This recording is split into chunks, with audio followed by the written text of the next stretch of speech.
So tell me about the new record. What was the impetus for this? Why have different people come in and sing on this thing and redo the old tunes? Well, firstly, I mean, it was sort of an idea that we had years and years ago, really, soon after Michael died.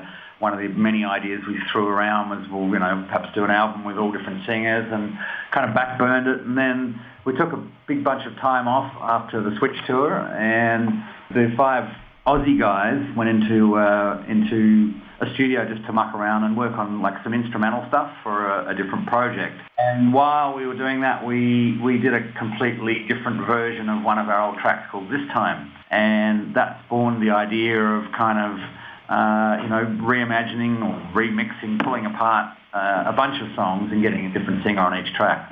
Those instrumentals you're talking about, is that going to be a new record you're working on? No, it was for a sort of an audio-visual idea that's now... Surf movie, wasn't it? Yeah, kind of a surfing kind of thing, but we put it on the back burner. It may eventuate, it may not, but, what sort of was, I guess, important was that out of that, this sort of concept for this album spawned, and then we spent, about 18 months or more putting it together. How do you choose who's going to sing what? We made lists.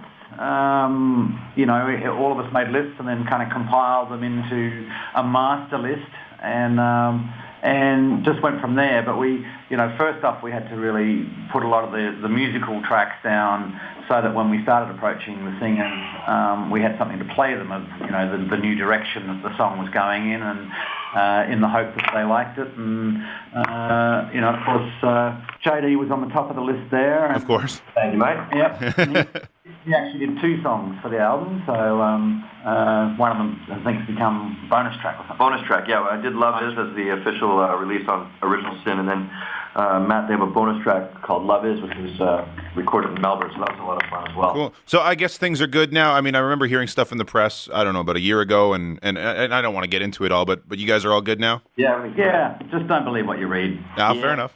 Fair enough. So I hear there's a tour planned for next year? Yeah, we're starting rehearsals sort of early January in Australia and doing a bunch of shows around Australia with Train opening for us and a couple of Australian bands, and then from there I think we might be doing a couple of things in South America and then coming up to Canada. Well, there we go. So I guess Pat Monahan will come on stage with you to sing that tune when you do it now? Yeah, hopefully. If not, trust me, I love singing that song. I'm sure you do. He said Train, it got me thinking. Yeah, right. So JD, how are you going to do the arrangements? Because the arrangements are a little different on this record on some of the songs. So how are you guys going to pull that one off? Are you going to sing the original or are you going to sing the new one? I think we were just talking about that yesterday. I think that basically, we'll have pretty much both barrels ready to go, and I guess just depending on, it's, as a band collective, what we feel like playing. I mean, some of the songs may or may not lend themselves to a sort of, if it's a larger crowd, it might be, if you're playing to Mystify. I'm going to have to learn French if I have to sing this. Well, you're Canadian. You should have a little French in there. I have a little French, but it's not clean. It's not clean. It's dirty words. Yeah, I know those words. I won't go into it. But it must be a pretty good experience for you. I mean, if these guys are saying you're recording in Melbourne all the time, you couldn't have asked for a better gig to, you're working in Australia. Yeah, absolutely. And not only that, but it's really just great to be back with the band and working within that dynamic again, which is just really important to me. So yeah, we had a big holiday, and now we're back to work. Well, Kirk, I hear you've been logging diaries basically since the beginning of the band. Yeah, I have. It was sort of it wasn't kind of intentional. I mean, I used to keep kind of records of back in the beginnings of the band. I was sort of doing the accounting when we didn't have management or any of that sort of stuff. Doing gigs for $300 and whatever. So I used to kind of keep a diary of where we performed and how much we got paid and, a couple other little things. And then it just developed into a journal. By the time we sort of changed the name to INXS in late 79, it started sort of turning into more of a journal, and I still anally keep them. And now I do gigs for $350. A step up, that's good. Yeah, we're going off. So is there a book on the way? Because I know there's a lot of INXS fans that would probably want to hear about all that stuff. Yeah, well, maybe. Yeah, I mean, I got barrels of it, books of it. Well, and maybe something in there that I find interesting is that the album Kick that people will know, you Tear Us Apart, Devil Inside, New Sensation, the album was almost not made. Is that true? No, the album was made, and when we, because back in that era, we licensed from that sort of point on, and so basically, we had free reign of whatever we wanted to record, and then we delivered the album to the record company, and then it was their job to make it happen. And Chris Murphy, our manager, went into the head offices of Atlantic in Rockefeller Plaza and delivered the album, and to the head guy at the time, whose name I won't mention. Okay. And he basically said, I don't hear any singles, go and record something else. And so basically, Chris mortgaged himself and hired a bunch of, radio pluggers and blah, blah, blah, blah. And we kind of self-funded it for a while, and they had to release it, And of course, the rest is his story. That man went on to become Quincy Jones. I actually watched an interview with Quincy yesterday. He's an amazing man. Do you guys know him? Have you met him at all? I've met him, yeah. I've met him once in New York, just briefly, but he is a very smart man. What did you guys talk about? Did you get to talk to him, or was it just like a quick hello? I think it was, I mentioned his daughter on the show. Isn't she on The Office? Yeah, and Parks and Rec now. That's right, yeah. So I think I just said, I love your daughter's work. Trying to get in with the daughter. There you go. In bed. Yeah, I know what you're saying. We play a bunch of the songs on the station. I was hoping you guys might be able to give me like a couple of clips about them, like a little storytellers that I can play before we play them kind of thing. Well, we'll go What You Need, the original version. With What You Need, actually, it almost wasn't on the record. We were recording, all the sessions with Listen Like Thieves, and it was the first album we did with Chris Thomas, the very famous, magnificent producer. And we basically had finished the album, and Chris was like, we need something. I guess he probably said we need a hit. And anyway, Tim had recalled this kind of rough little demo thing that Andrew had put together, which was sort of the bones of the music for What You Need. And, Chris Thomas being very English, we used to work sort of 5 days a week and clock on and clock off and have the weekends off. But that weekend, he made us stay in the studio over the weekend and basically finish writing What You Need. And then next Monday morning, first thing, we recorded What You Need. And, of course, that went on to be our first, top 5 hit in America. We'll move to you, JD, with the Stairs, because we're getting tweets, requests like you would not believe about it. Oh, really? Yeah. You've got a fan club here in Edmonton that is massive. God bless my mother. Yeah, there you go. That whole thing. That came about, basically I was in Los Angeles. Andrew Ferris and Gary Beers and I had lunch in Los Angeles, and, there was room on the record for another few songs, and John Ferris ended up sending me the bed tracks for the Stairs. It was very Zeppelin-y, very Bonham sort of heavy drums, and just kept pounding, and it sounded great and really raw, and it was just fantastic, and it really got me excited.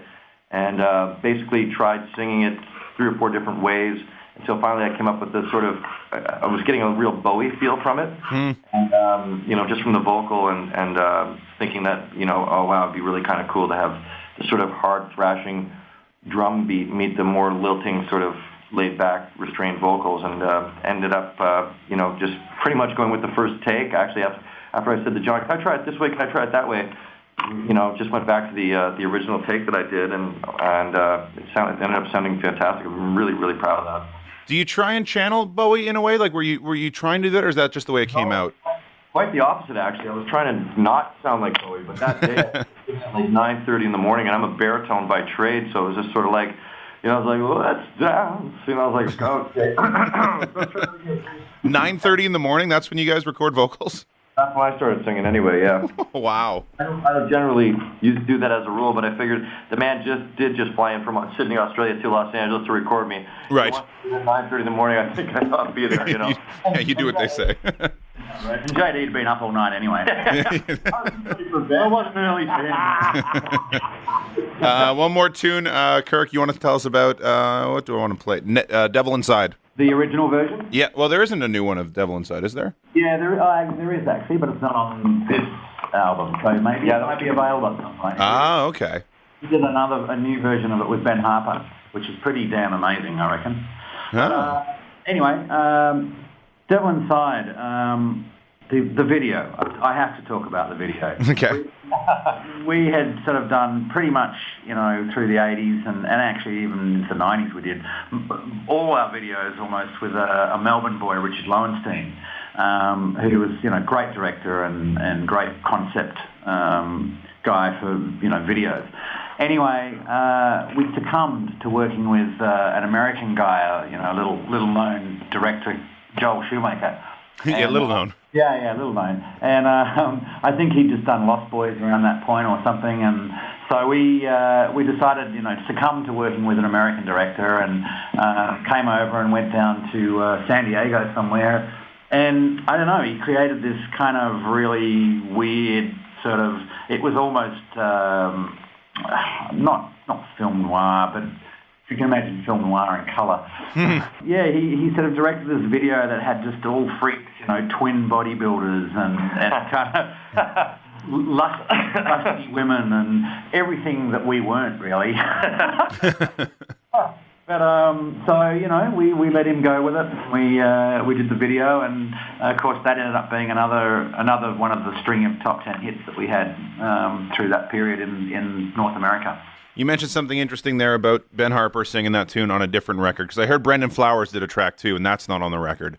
Yeah, Brandon originally did a version of Beautiful Girl, and the difficulty in some of this really was all the singers like yeah, and then all of a sudden, when it comes to sort of putting little documents together, you've got record companies to deal with, and you've got their management, and some of them just went south, unfortunately.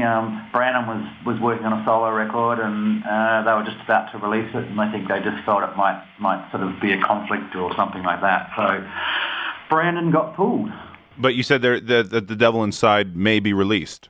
Yeah. So is there a plan for another one of these compilation records kind of thing? No, not really. It's just that we had a couple of tracks left over, and when we were putting the final sort of playlist together for the album, we couldn't find a spot for it in there. But with these sorts of tracks, they invariably end up coming out as bonus tracks down the track or something like that. Right, or give them away on the website. We live in the future now. There's so many options, right?